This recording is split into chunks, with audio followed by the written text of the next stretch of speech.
Hello, and welcome to the New York Jewish Film Festival. The festival is presented by the Jewish Museum and Film at Lincoln Center. I'm Aviva Weintraub, director of the festival from the Jewish Museum, and I'm so thrilled to have the opportunity today to have a conversation with Katya Ustinova, and she is the director of the fascinating documentary film Shtetlers that's showing in the virtual festival. Welcome, Katya. Thank you very much for having me. I'm very excited to be a part of the New York Jewish Film Festival. It's a great honor. Katya, can we start out by you telling us what was the inspiration for you to make the film? So it all started with my father, who created the Museum of Jewish History in Russia, in Moscow, back in 2011. And I got really fascinated by the objects that they've been collecting. And together with his team of researchers, they were bringing artifacts from the former, from the outskirts of the former Soviet Union, such as cookware, religious items, I don't know, like pieces of synagogues, like benches from the synagogues, and its unique collection still remains the most authentic exhibit of the Jewish life in Russia. And as we all know, the majority of the American Jews came from the Pale of Settlement between 1900s and mid 1920s. Around 2 million Jews fled the Russian Empire and came and settled down in the United States, and specifically in New York as well. Great. And how did you have the idea to focus on Ukraine and Moldova? Did you have those in mind when you started? Yeah, because actually, the very first contacts that were given to me, the very first contacts of the people were given to me by the team, by my father's team, and they were mainly in Ukraine, and actually, the shtetls, the Soviet shtetls were mainly located in Ukraine, Moldova, and Belarus. I didn't get a chance to go to Belarus, but I went to Moldova and Ukraine. So I started from these very remote Jewish small towns. Right. And I have to say, I think you found and you focused on the most fascinating people. Every interview is so moving and each story is very unique. So there are a few that I wanted to ask you specifically about. I think the first one is the couple in central Ukraine, in Shargorod. Shargorod, yeah. Thank you. And one of the things that I was particularly interested in was the hat making process. You know, to get that kind of detail. You know, for cultural practice and for a very traditional way of hat making that's still being done. Can you just speak to that a little bit? Yeah, I think Volodya, the hat maker, was also unique in his way, because he inherited his craft from the Jews, from the shtetl Jews, because they were mainly back in the day, before the war and before the revolution, the Jews in the shtetls were the main engine of trade. So they were tailors, they were shoemakers, they were, I don't know, ice cream and soda makers. So and that's what Volodya recollects while roaming, while walking down this Jewish street. And he wanted, as what he told me, from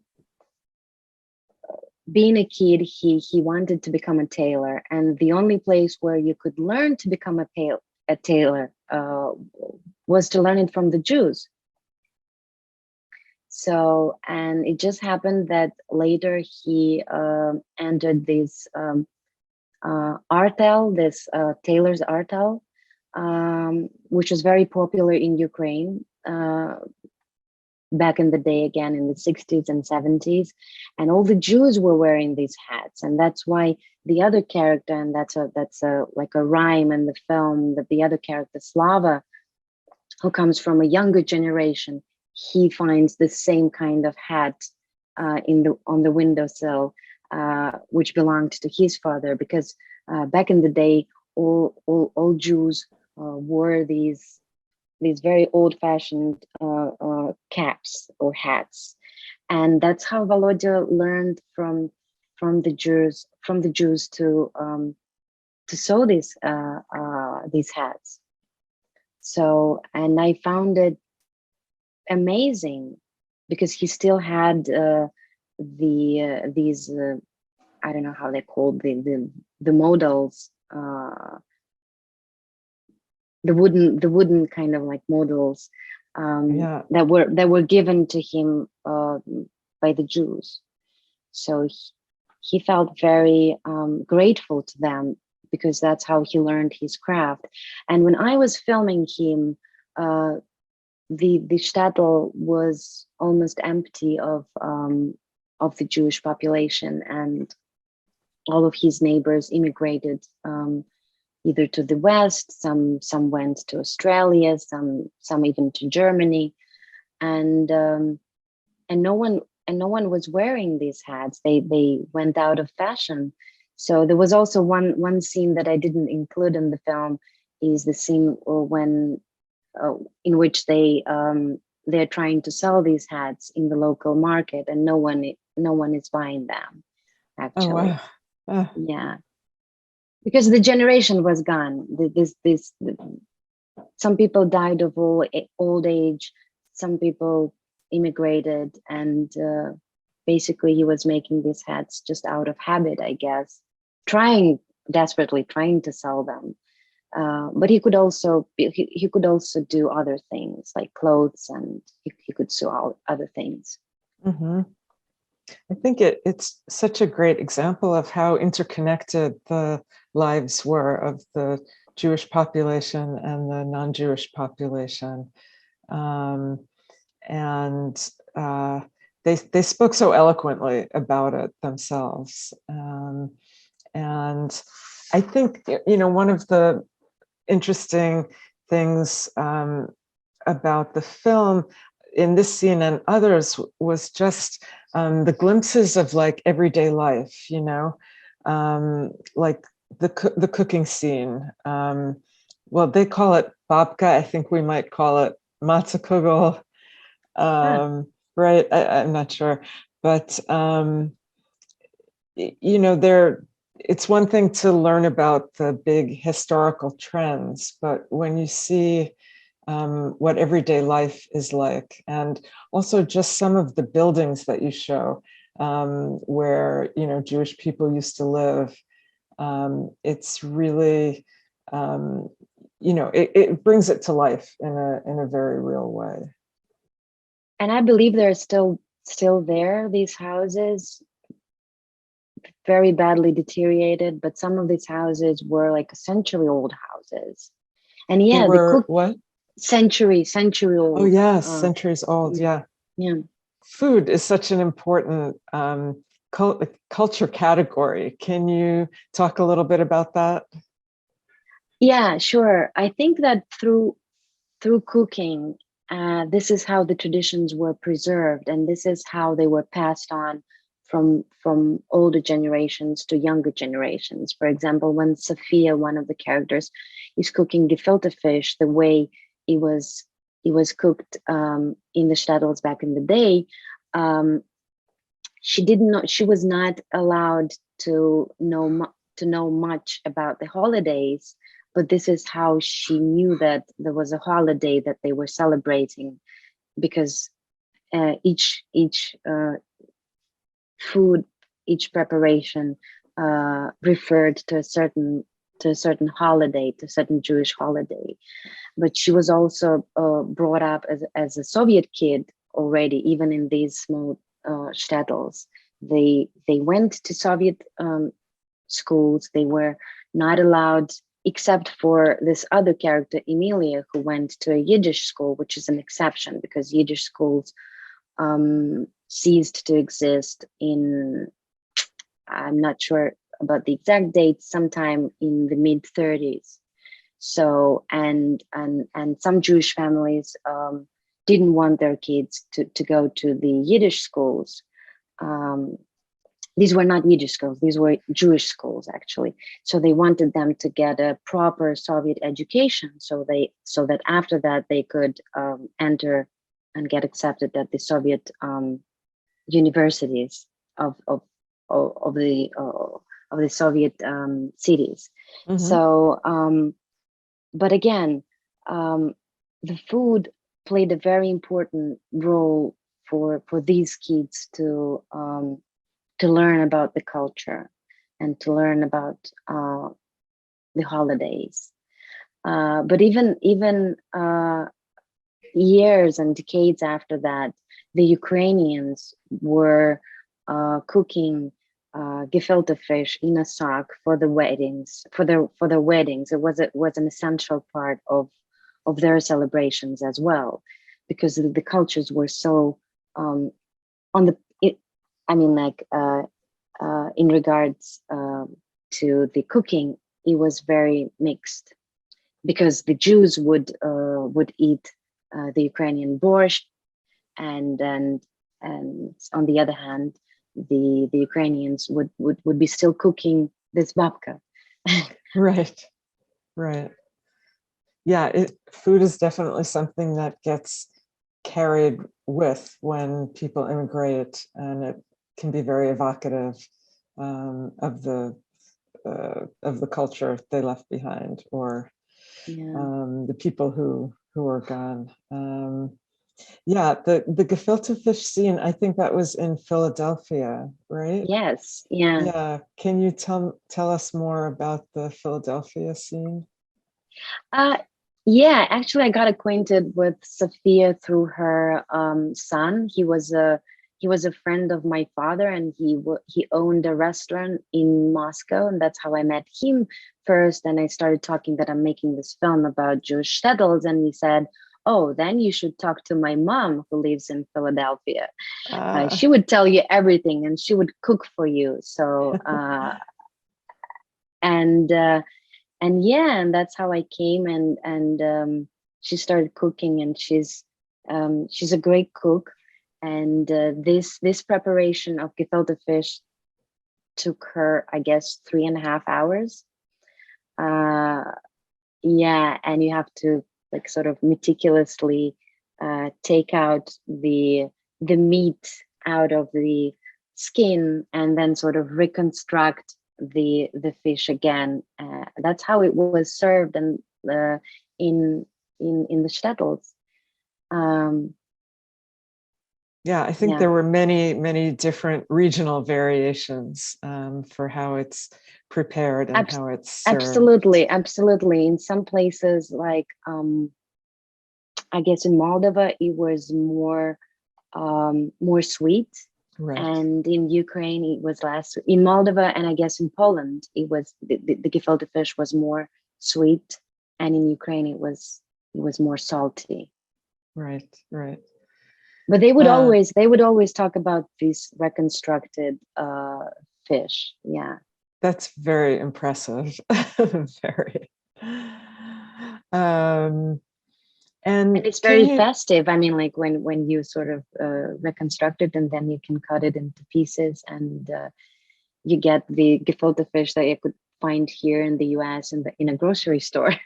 Yeah, it's not like opening a jar. It's not fast food. Yeah, absolutely. Yeah. And can you tell us a bit about the scene in Chernovitz and the people who come to be blessed by the rabbi? That was so interesting. It's not just blessed. They actually come to him with his troubles, and he writes down all of their troubles, and then he prays for them. But what is fascinating about this scene is that I even got some critique from the Jews in Russia after they watched the film. They said that not all rabbis are as bad as this one, and I said, come on. First of all, this tradition existed for 200 years. The non-Jewish population would go to tzaddiks and rabbis, so the white tzaddiks, the wise men, and it was considered, and this information comes from from the research I was given by my father's researchers from Yiddish studies, actually.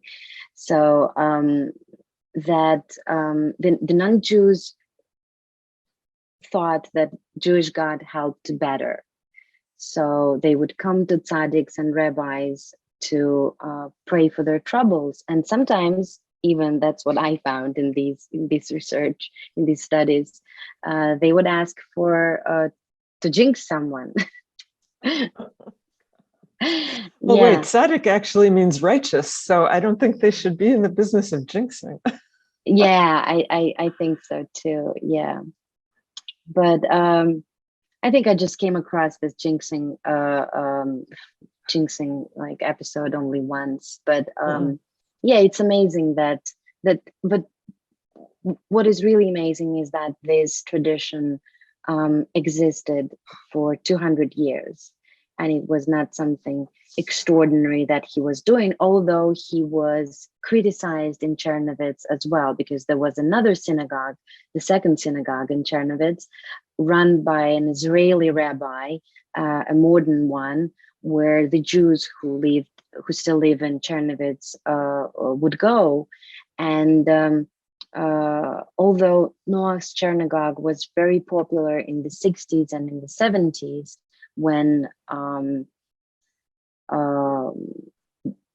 worshiping was sort of oppressed in the Soviet Union, and it was really dangerous for people to go to synagogues. But still, there were, in the 70s, as he recalled, they were full of people, especially on holidays.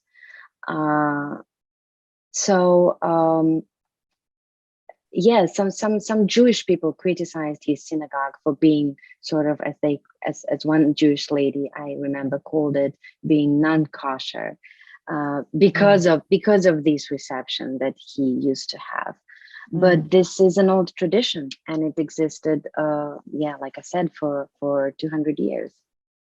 And the sad thing is that Rabbi Noy passed away, and so there's no longer such thing. And again, I was so fortunate to get a glimpse of that world, and even of that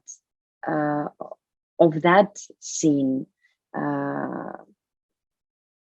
Because actually, out of 9 characters, I have only 2 who are alive. The rest passed. The rest of the characters passed away. Yeah.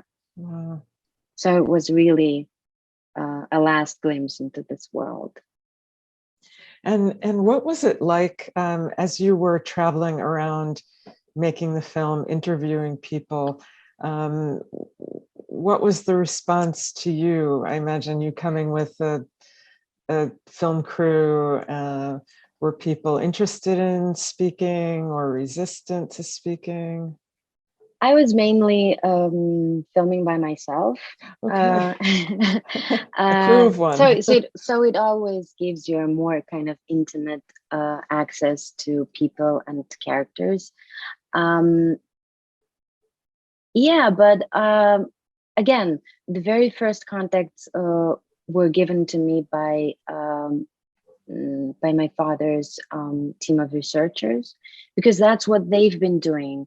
In the early 2000s, they were doing their Jewish studies and interviewing these people. That's how I actually learned about these people who were behind these objects that they collected for my father's museum, because they were interviewing these people for their Jewish purposes.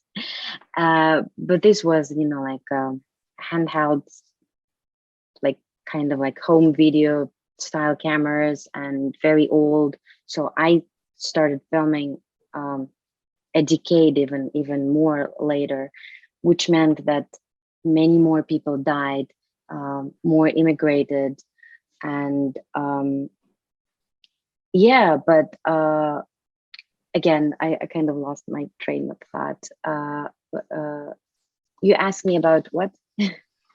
I'm sorry, Just I digress sometimes. no, it's fine.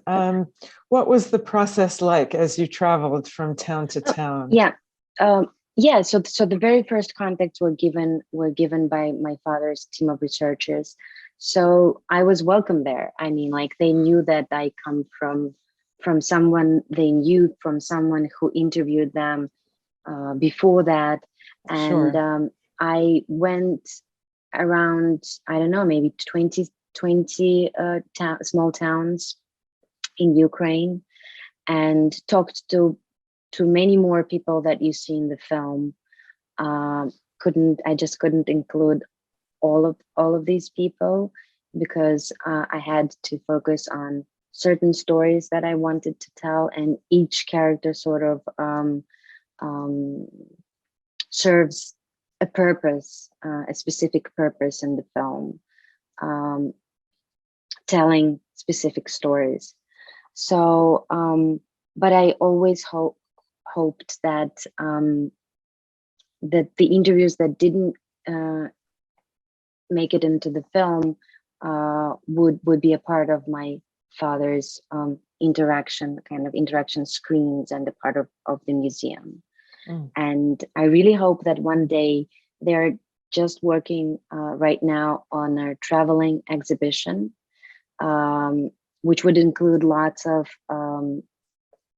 artifacts from the shtetls, actually, like parts of synagogue, parts of Jewish houses, and the furniture and things taken from these houses after the Jews left. And they are working on a traveling exhibition. And I hope one day maybe it will come to New York as well. And you will be able to listen to the interviews that didn't make it into the film. But I was always welcome everywhere I went. I didn't experience any anti-Semitism. I don't know why. The people I met in the streets were always very nostalgic with their memories of the life, how they lived next to the Jews, and they really missed them. So I didn't have to, like go and look for these people every time I would approach someone and say, because obviously people would ask me, what are you doing in these, like these were very dilapidated towns, and me going, like around with my camera, they would always ask me what this was for. And when I said it was about the Jews, people would very often come up with very, very nice and very nostalgic memories. Interesting. So yeah, I just want to add something. If there's on Instagram, there's Shtetlers account where I try to post videos that and excerpts from the either from the film or from or some video bites that didn't make it into the film, and some pieces of animation as well. Nice.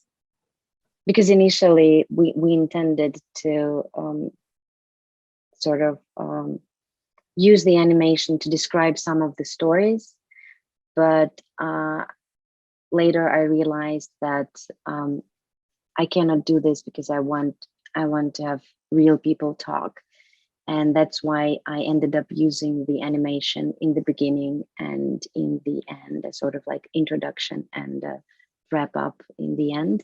But I do have separate short animations. One is about the holes in the matzah, how they were made with the alarm clocks being taken apart. Right. So anyone who wants to know more about Soviet shtetls and the life as it used to be, because actually, as I like to say that the majority actually of the American Jews came from these remote places, once came from these places. Around 2 million Jews fled to the United States, and the majority was from the Pale of Settlement, and which includes Ukraine, Moldova, Belarus.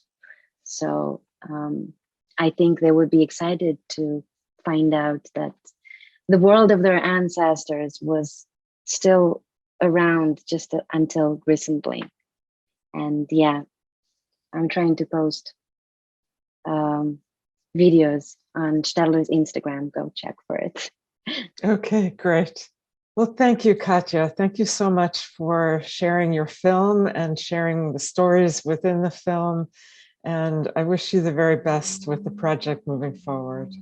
Thank you so much. It's a great pleasure, and I'm very excited to be a part of New York Jewish Film Festival.